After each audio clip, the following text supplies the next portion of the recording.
Hello my dear students, how are you all. I hope कि आप सब मस्त होंगे, घर पे पूरी तरह से स्वस्थ होंगे। तो जैसे कि आप लोग जान रहे हो, हमारा चैप्टर 5 चल रहा है और उसमें हम लोग काफ़ी आराम से पढ़ रहे हैं। एक लेक्चर के अंदर एक टॉपिक को पूरी डिटेल में कवर कर रहे हैं। वैसे अब हमें कोई सिलेबस को भगाने की ज़रूरत नहीं है, क्योंकि हमारी जो एग्ज़ाम है वो तो जून में है। तो फिर क्यों ना हम एक एक टॉपिक को आराम से डिटेल्ड में पढ़ें और उस तरह से पढ़ें कि जिससे हमें पूरी तरह से समझ में आ जाए, हमारे उस टॉपिक के रिलेटेड फंडास क्लियर हो जाए और साथ में अगर कुछ उसके रिलेटेड क्वेश्चंस हैं या न्यूमेरिकल्स हैं वो भी हम सॉल्व कर लें। यानी कि प्रॉपर हम वे से फॉर्मेट से जा रहे हैं। अब बच्चों, प्रीवियस लेक्चर के अंदर मैंने आप लोग को ग्राम्स लॉ ऑफ डिफ्यूजन के बारे में पढ़ाना शुरू किया था। तब मैंने वहां पर यह बोला था कि भाई जो ग्राहम्स लॉ होता है वो रेट ऑफ डिफ्यूजन को जानने के लिए, वैल्यू को फाइंड करने के लिए इस लॉ का हम यूज करते हैं। अब यही लॉ के हमने दो केसेस हमने पढ़ने थे। उसमें से एक केस के बारे में तो हमने कंप्लीट कर लिया और उसके बाद हमने रेट यानी कि रेट ऑफ डिफ्यूजन के जो अलग अलग फॉर्मूलाज हो सकते हैं, अलग अलग टर्म्स बना के, वो भी हमने किया। हमने वहां पर 3 फॉर्मूलाज लिखे थे, अगर आपको याद हो तो। अब अपनी नोट्स ओपन करके भी देख सकते हो। तो वो 3 फॉर्मूलाज हमने ऑलरेडी देखे थे। एक फॉर्मूला थी R1 upon R2 it is equal to V1 upon T1 upon V2 upon T2 and that is equal to under root M2 by M1। यानी कि ये वाली जो फॉर्मूला थी रेट ऑफ डिफ्यूजन की, वो वॉल्यूम ऑफ गैस के related थी, वॉल्यूम ऑफ गैस के रिलेटेड, ठीक है। और इसके बाद जो डिस्टेंस ट्रेवल, मतलब कि गैस के मॉलिक्यूल ने क्या किया है, डिफ्यूजन हुआ है। गैस के मॉलिक्यूल का क्या हुआ है, डिफ्यूजन हुआ है।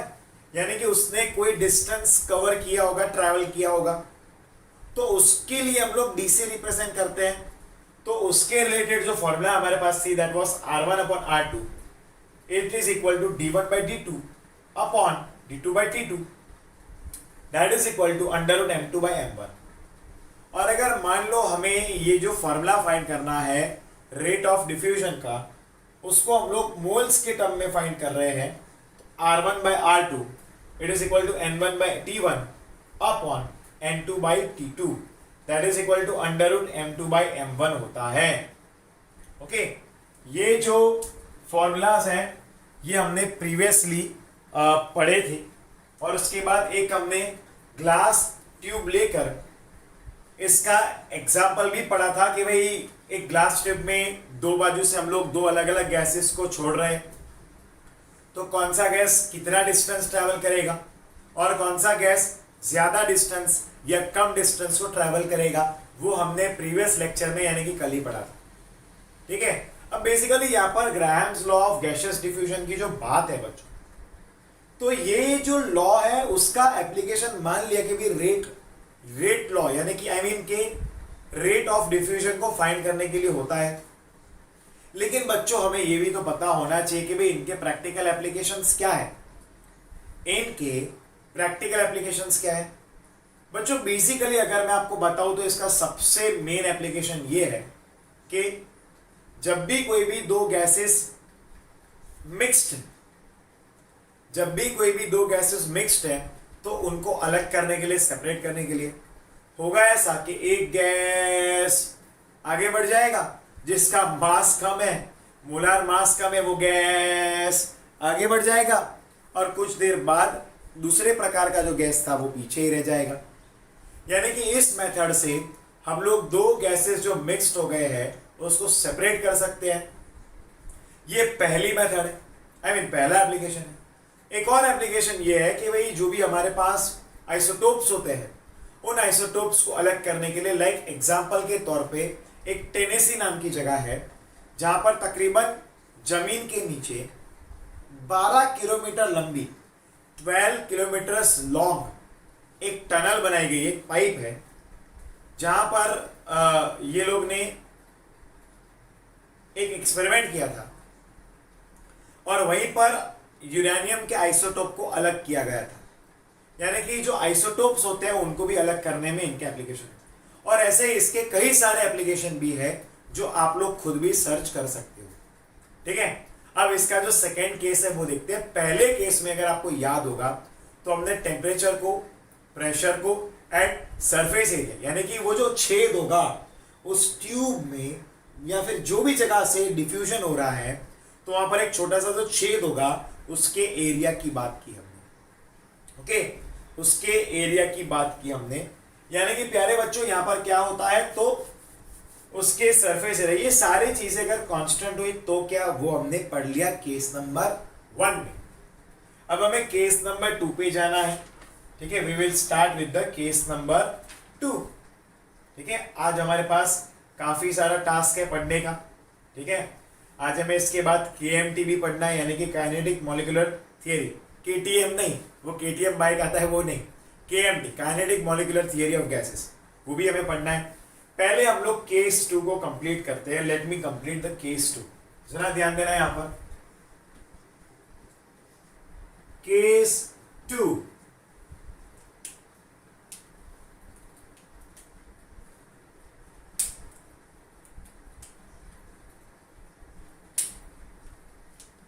अब यहां पर अटेंटिव रहना। नंबर 1,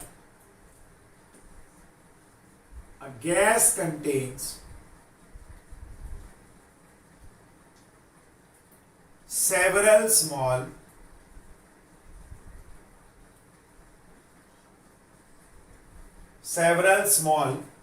अब यहां पर ध्यान से देखना, केस 2 की बात है, सॉरी केस 2 की, हाँ इधर ध्यान देना।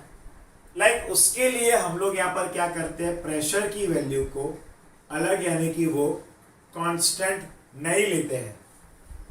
P की जो वैल्यू है उसको हम लोग कांस्टेंट नहीं ले रहे हैं, लेकिन हम T की एंड A की वैल्यू को क्या ले रहे हैं, तो सेम, यानी कि हम कांस्टेंट ले रहे हैं।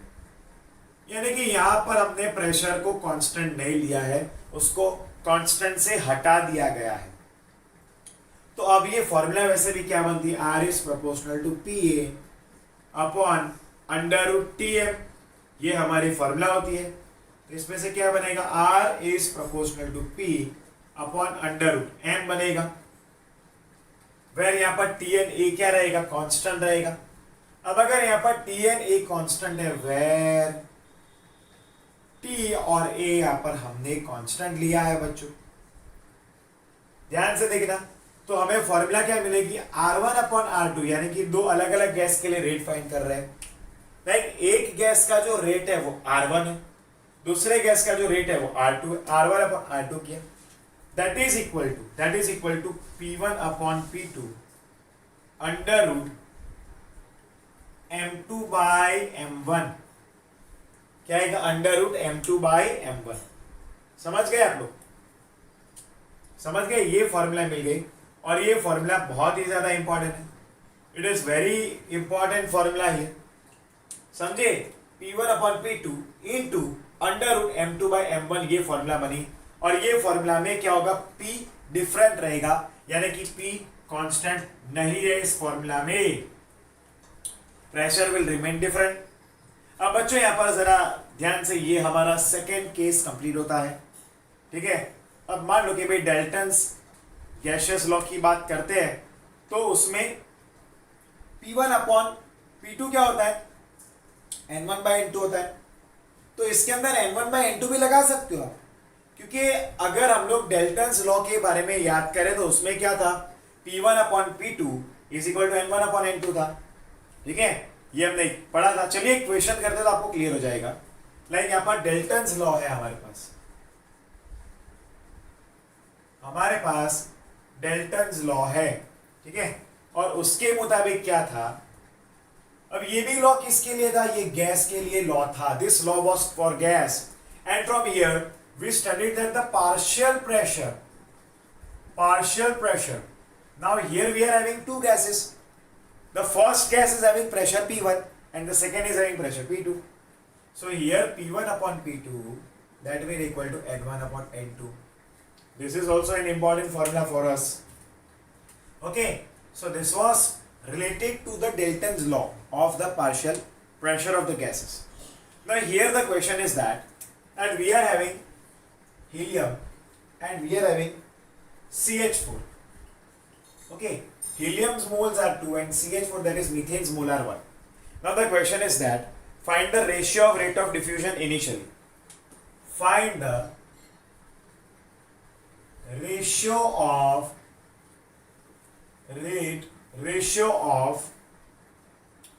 rate of diffusion initially. Okay, that we need to find. Now how will we find? So we are having a formula that is RHE divided by CH4. This is the formula here.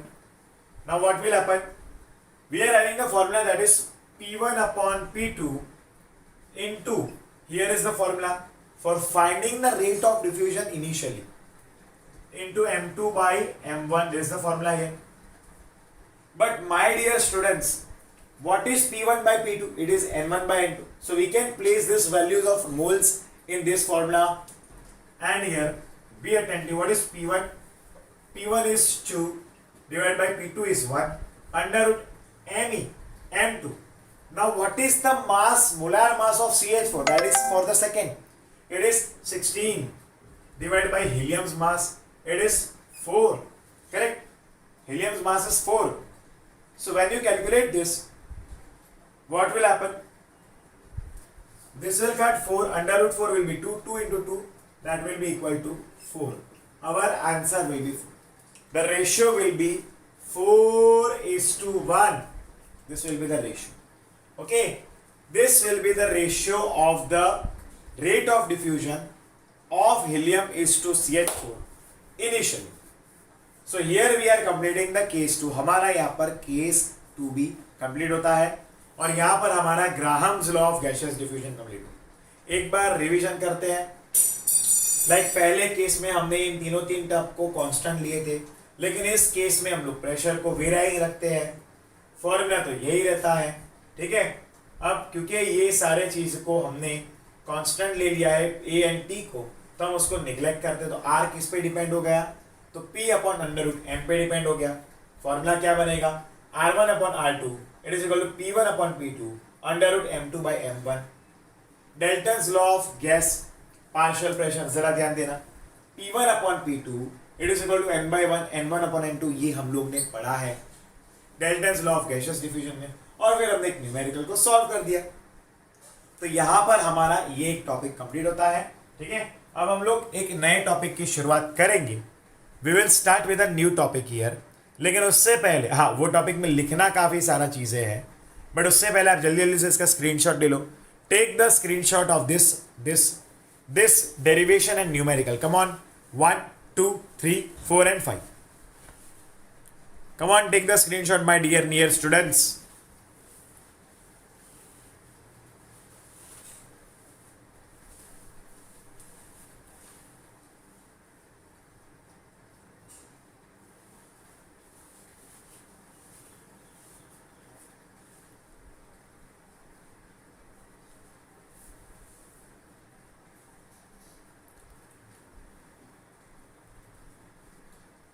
Okay, आगे बढ़ते हैं. अब हमें next theory पढ़नी है, that is KMT, KTM bike वाली theory नहीं. मैं रब कर रहा हूँ. आई होप के सबने स्क्रीनशॉट तो लिया ही होगा. अगर किसी का बाकी रह गया है तो थोड़ा सा बैक करके स्टॉप करके स्क्रीनशॉट ले लेना. ठीक है. हाँ, चलो. तो अब हमारी थियरी है that is kinetic molecular theory of gases.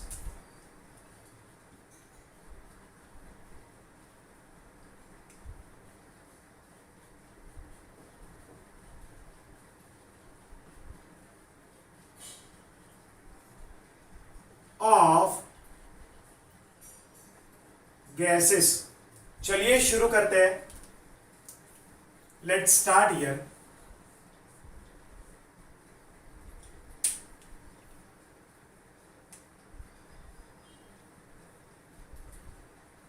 चलिए शुरू करते हैं. तो पहले हम उसके एक एक पॉइंट लिखेंगे और फिर समझते जाएंगे। तो मैं सबसे पहले उसका पहला पॉइंट लिखता हूं, तो उसमें फोकस करना। A gas contains several small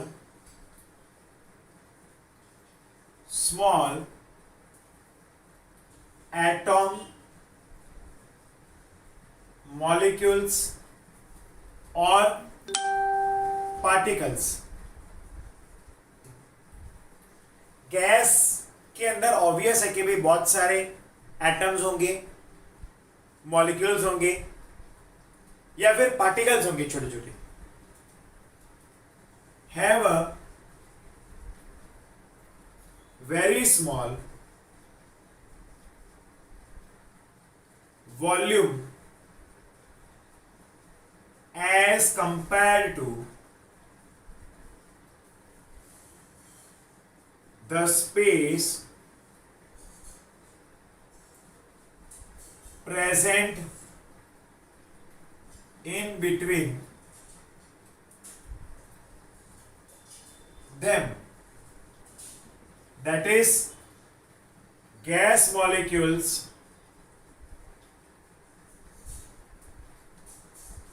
या एटम्स की जो बात है आर कंसीडर्ड। आराम से हम लोग इसके सारे पॉइंट आज नहीं पढ़ेंगे, हम इसके 3 पॉइंट आज कंप्लीट करेंगे, ठीक है, क्योंकि एक एक पॉइंट को डिटेल में समझना है। Are considered as point mass, that is real और actual volume of gas is negligible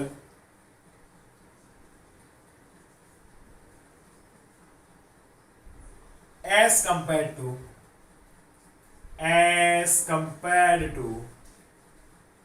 the volume they occupied।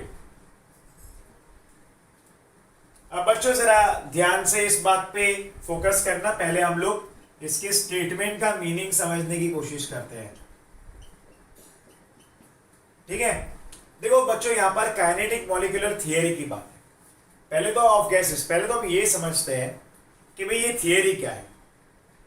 Basically आगे के के वीडियो लेक्चर्स में हमने 4 लॉस पढ़े थे। अगर हम लोग आगे के वीडियो लेक्चर्स की बात करें तो हमने उसके 4 लॉस पढ़े थे। Boyle's law, Charles law, Gay Lussac's law and Avogadro's law, ये 4 लॉस पढ़े थे। और इन 4 में से 3 लॉस को इकट्ठा करके हमने एक बहुत ही इंपॉर्टेंट इक्वेशन को डिराइव किया था, जिसको हम लोग बोलते हैं आइडियल गैस इक्वेशन।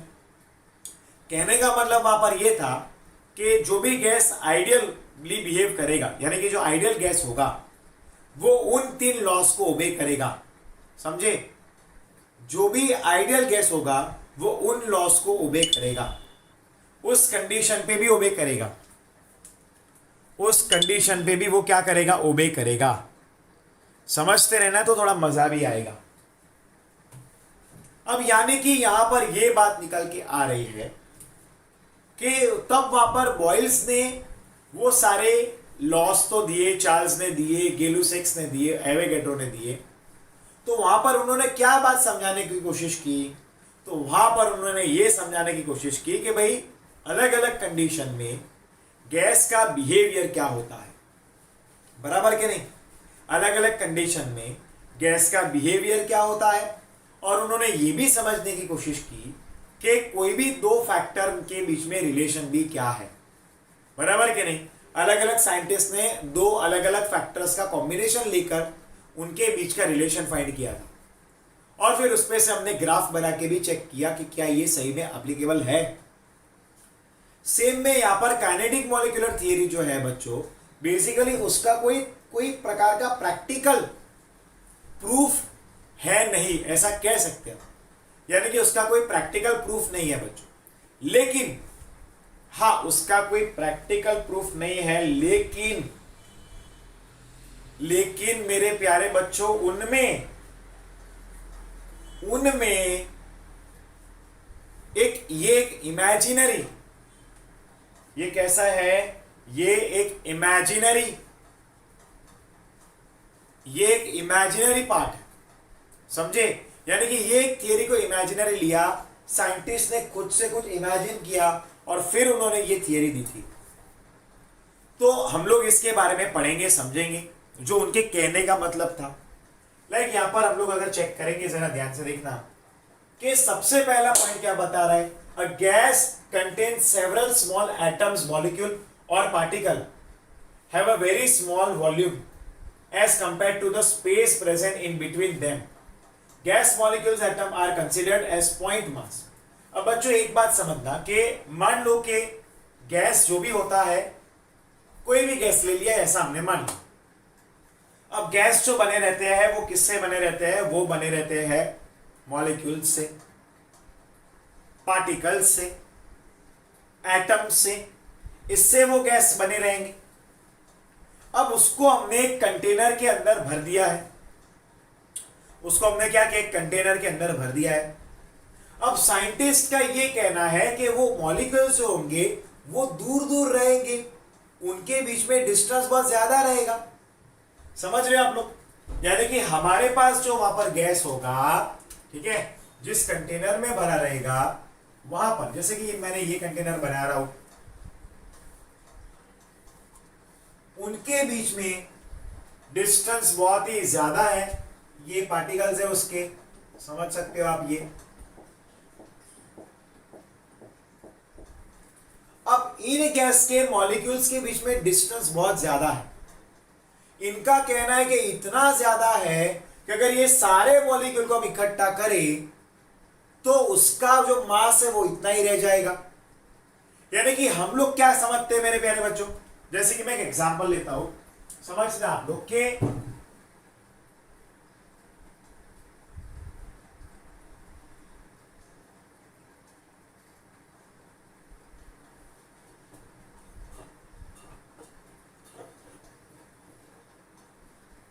कि मान लो हमने यहां पर एक डिओड्रेंट लिया है, मैं प्रैक्टिकल एग्जांपल लेकर समझा रहा हूं। अब ये डिओड्रेंट जो है बच्चों, उसका जो वॉल्यूम है वो 200 ml है। तो अभी ये जो गैस है इसके अंदर, ये गैस बेस्ड डिओड्रेंट है, अभी इसके अंदर जो गैस है बच्चों वो 200 ml वॉल्यूम को कवर कर रहा है। लेकिन अगर यही गैस को हमने बाहर स्प्रे कर दिया तो क्या होगा, वो पूरे में फैल जाएगा और अब उसका वॉल्यूम बहुत पूरे इस रूम के बराबर हो गया।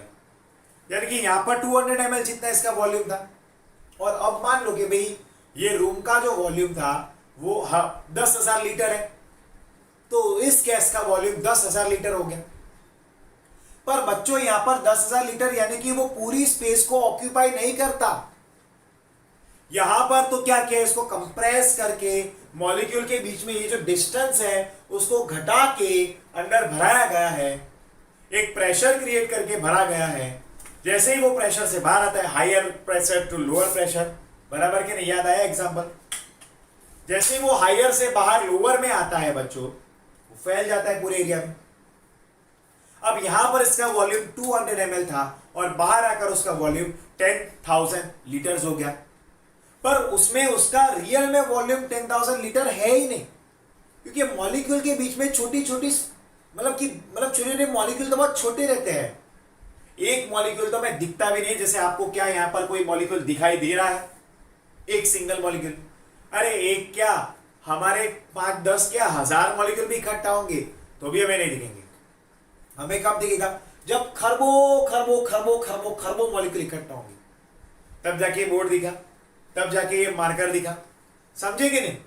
यानी कि यहां पर क्या होता है, जैसे कि मान लो मैंने एक क्यूब ले लिया है, ठीक है, और उसी के अंदर कोई भी गैस को भरा हुआ है। ओके, लाइक मैंने एक क्यूब ले लिया और इसी के अंदर मैंने गैस को भरा हुआ है। अब यहां पर ये जो मेरे पास इसकी जो विड्थ है वो 1 मीटर है, ठीक है, ये भी कितना है, ये 1 मीटर क्या है, हाइट भी कितना लिया है वो भी 1 मीटर है। यानी कि LBH इसका 1 × 1 × 1 मीटर है। समझ गए। यानी कि इसका वॉल्यूम कितना हो जाएगा, तो इसका जो वॉल्यूम है that is 1 metre cube, 1 metre cube. अब बेसिकली अभी ये जो गैस है मेरे प्यारे बच्चों, ये तो इस तरह से फैला हुआ रहेगा अंदर, यानी कि इसने पूरी जगह को ऑक्यूपाई कर लिया। अब बेसिकली इसने पूरा जगह ऑक्यूपाई किया है, लेकिन रियल फैक्ट में ऐसा नहीं हुआ है। इनके बीच में स्पेस ही बहुत होती है। वो समझते अपने यहाँ के राजा है, इकट्ठा करो, मौज करो, घूमो फिरो पूरे रूम में, बराबर कि नहीं? जलसे मारते हैं, पूरे रूम में फैल जाते हैं, अपना है सबको जलसे करो करके वो पूरे में फैल जाते हैं। अब इन सारे पार्टिकल को अगर इकट्ठा करते करते कंप्रेस करते करते करते करते सारे पार्टिकल को इकट्ठा कर लेंगे तो वो सिर्फ एक पॉइंट लाइक इतनी ही स्पेस को ऑक्यूपाई करेगा, यानी कि एक पॉइंट के बराबर ही स्पेस ऑक्यूपाई करेगा, यानी कि वो नेग्लिजिबल स्पेस को ऑक्यूपाई करता है। यानी कि उसको रियल में जितनी जगह मिली है उसमें से वो सिर्फ एक छोटा सा नेग्लिजिबल पार्ट जितना वॉल्यूम ऑक्यूपाई करता है। छोटा सा पार्ट, एक उतने ही पार्ट का वॉल्यूम ऑक्यूपाई करता है, यानी कि उसका जो वॉल्यूम होता है वो कैसा रहता है? It is negligible. उसका वॉल्यूम कैसा हो गया? वो नेग्लिजिबल रहता है। समझ गए? यानी कि मॉलिक्यूल्स के, पार्टिकल्स के, एटम्स के बीच में डिस्टेंस बहुत ज्यादा होता है। इसका रीजन देखना मेरे प्यारे बच्चों, I am writing the reason. मैं हर एक पॉइंट के बाद रीजन लिखूंगा, इसलिए मुझे समझाने में इसमें 2 लेक्चर लग जाएंगे, क्योंकि मैंने 7 पॉइंट में ये पूरे थियरी को सॉर्ट किया है और हर एक पॉइंट के बाद मैंने एक छोटा रीजन भी लिखा है ताकि आप लोग नोट्स बना पाओ। हम लोग क्या पढ़ रहे हैं? अब गैस के बारे में पढ़ रहे हैं, और यहाँ पर हमने क्या पढ़ा? गैस का जो वॉल्यूम होता है उसके बारे में। बोलने में हम ऐसा बोल देते हैं कि भाई यहाँ पर 200 ml है या फिर 10,000 लीटर में है, पर रियल में वो उतनी स्पेस ऑक्यूपाई नहीं करता। The gases are highly compressible, ये तो पता ही है हमें। सीएनजी में हम क्या करते हैं? गैस को कंप्रेस ही तो करते हैं। Due to the space present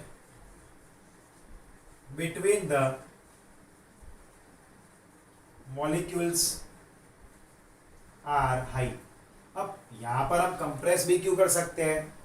हम कंप्रेस भी तभी कर पाएंगे जब उन पार्टिकल के बीच में स्पेस होगा।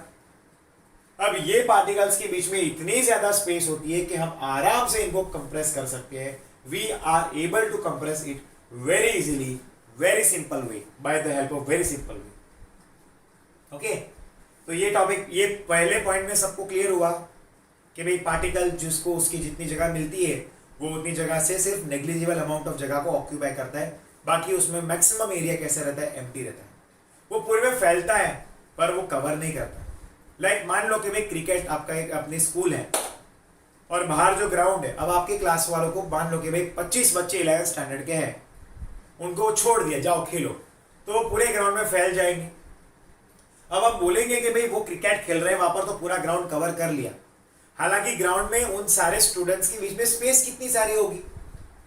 हम चाहे और इकट्ठा करें हर व्यक्तियों को, लोगों को, तो 1000 लोग उतने से ग्राउंड में एकदम सिकुड़ सिकुड़ के पैक होके आ जाएंगे।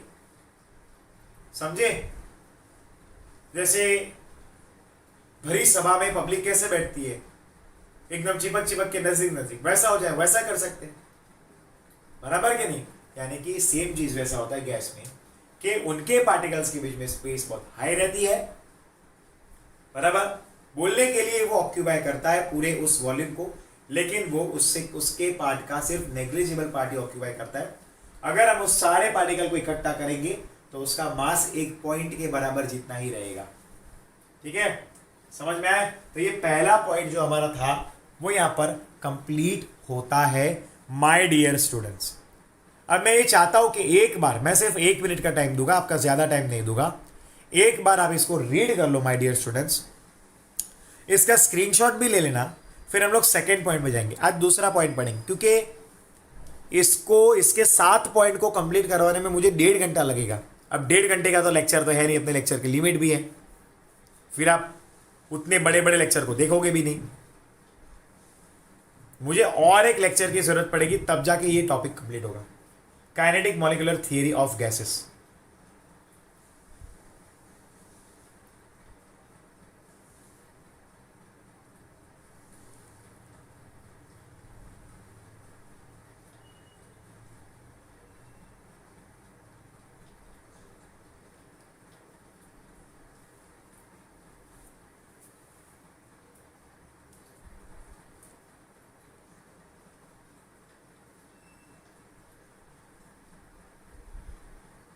अब आगे बढ़ेंगे।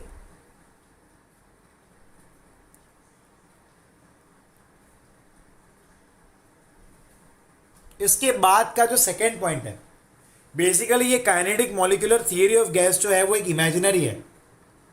टेक्स्ट बुक में आप देखोगे तो आपको उसकी स्पीड के बारे में बताया पहले, फिर ये टॉपिक आता है, पर मैं पहले आपको ये टॉपिक पढ़ाऊंगा और फिर वो वाला टॉपिक पढ़ाऊंगा।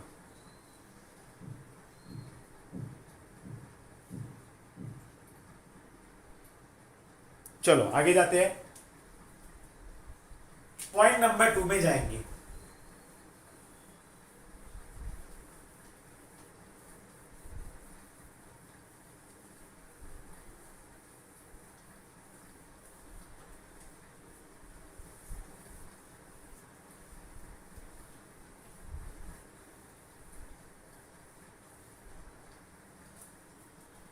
नेक्स्ट देखना है यहां पर,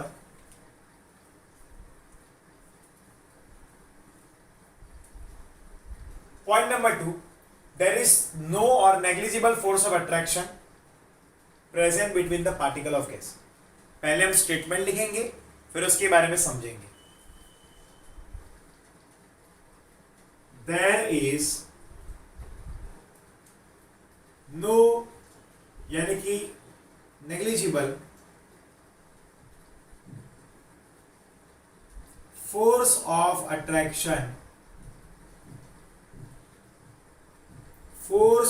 attraction present between the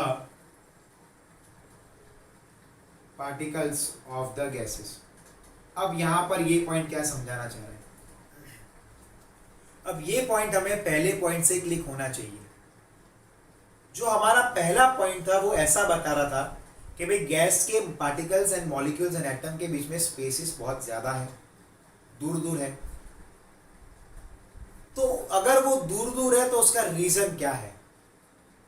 इसके रीजन के बारे में हम लोग ऑलरेडी इस चैप्टर की शुरुआत में ही पढ़े हैं कि जो स्टेट ऑफ मैटर है वो डिपेंड होता है पार्टिकल के बीच के फोर्स ऑफ अट्रैक्शन के ऊपर।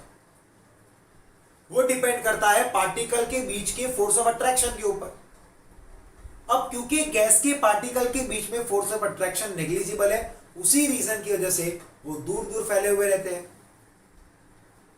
और यहां पर ये चीज फैक्ट है कि ऑब्वियसली गैस के जो भी पार्टिकल रहते हैं उनके बीच में कोई प्रकार का फोर्स ऑफ अट्रैक्शन होता नहीं है। They are not having any kind of any type of force of attraction my dear students. कोई भी प्रकार का फोर्स ऑफ अट्रैक्शन उनमें नहीं होता। और अगर मान लो कि भाई थोड़ा बहुत हुआ भी सही तो वो नेग्लिजिबल होता है, उसका कोई फर्क नहीं पड़ता। क्योंकि ये नेग्लिजिबल है, गैस के मॉलिक्यूल अलग अलग जगह पर फैलते हैं, ये रूम में भी स्मेल आएगी, बाहर भी स्मेल पहुंचेगा, किसी और रूम में भी जाएगा। यानी कि कुछ मॉलिक्यूल यहां जा रहे हैं, कुछ मॉलिक्यूल वहां जा रहे हैं, कुछ मॉलिक्यूल यहां जा रहे हैं, पूरे में फैल रहे हैं। क्यों? क्योंकि उनके बीच में कोई अट्रैक्शन है ही नहीं, कोई फोर्स है ही नहीं। समझे? रीजन लिखते हैं। अब ये बताने का रीजन क्या है कि भाई गैस तो एक्सपांड होता है। The gases expand, the gases expands and occupies any shape and volume। ये तो क्लियर कट बात है कि भाई गैस जो होता है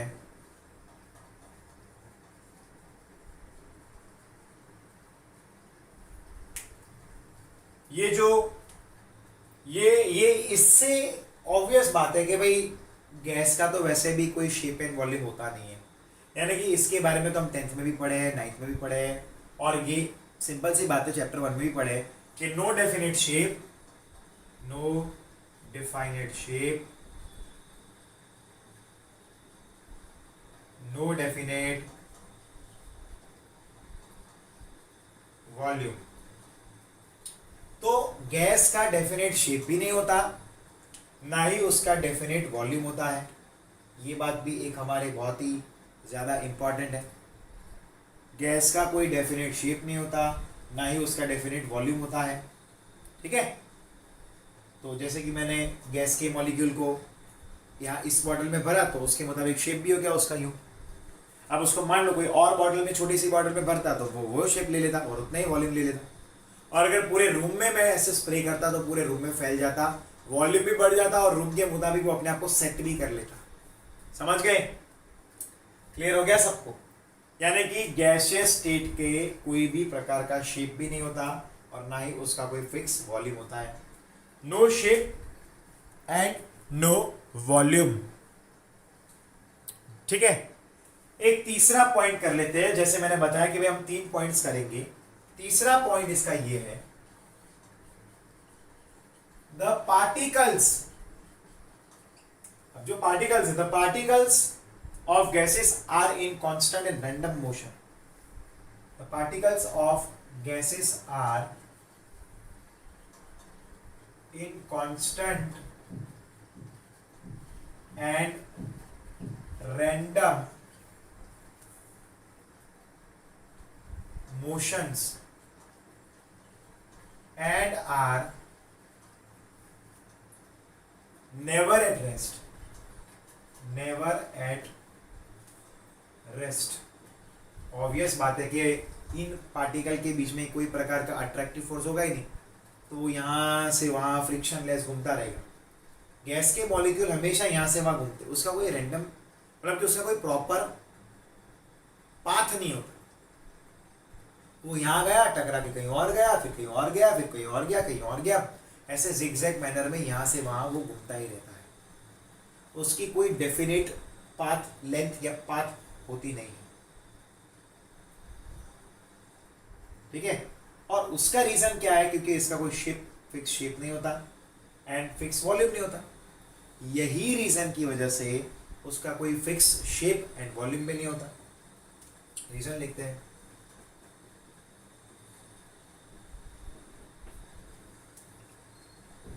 दैट द गैस, रीजन क्या है?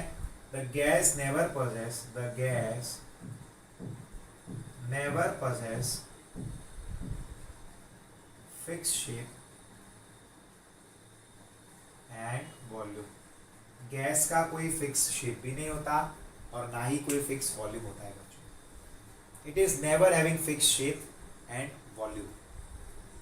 ठीक है, अब ये बात तो ऑब्वियस हो गई, आपको क्लियर हो गया कि भाई गैस के मॉलिक्यूल जो होते हैं वो रैंडमली यहाँ से वहाँ घूमते रहते हैं।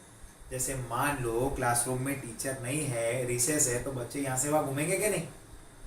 इधर जाएंगे, उधर जाएंगे, उसको मिलेंगे, वहाँ से नाश्ता खाएंगे, वहाँ से थोड़ा खा लेंगे। कुछ लोग ऐसे भी होते हैं, हर जगह से लाभ उठा लेते हैं, बराबर कि नहीं?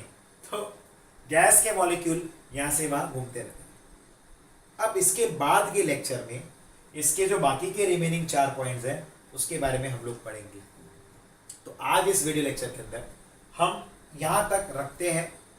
आई होप कि आज के इस वीडियो लेक्चर के अंदर ये बहुत इंपॉर्टेंट पॉइंट आपको क्लियर हुए होंगे और पूरी तरह से समझ में आया होगा। तो होमवर्क में बच्चों ये सारी चीज़ें जो मैं लिखवाता हूँ उसकी नोट्स ज़रूर से बनाना, ये बहुत ही ज़्यादा इम्पॉर्टेंट है हम सब के लिए। करेक्ट? ठीक है, तो अब हम लोग मिलेंगे नेक्स्ट लेक्चर में। Till then my dear near students, good bye and take care and stay connected. मैं 1 मिनट तक वीडियो चलाऊंगा, अगर किसी को नोट करना है तो कर सकता है, किसी को स्क्रीनशॉट लेना बाकी है तो वो भी कर सकते हैं। ठीक है?